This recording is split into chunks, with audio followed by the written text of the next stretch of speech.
I want to show you some fun things I love to do with my grain mill attachment for the WonderMix. This is a great attachment. It's heavy duty, it's durable, it will do a lot of things, but I want to show you one of my favorite. I love cooking with, oh my goodness, herbs that are fresh and clean. So what I like to do is go to the store and just find some herbs like fresh ground pepper, some beautiful coriander seed, some nice salt, and other fresh herbs. I like to take them through here and do them on like a kind of finer setting, and you just run them through here, and then you have the most beautiful herb blends ever. It's absolutely amazing. It's as simple as taking your herbs, mixing them up. So I have my herbs in there, a little bit of salt in there, the rock salt with it. I'm going to turn on my, it's attached, I'm going to turn on my mixer.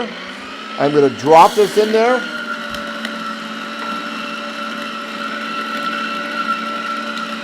It smells so good.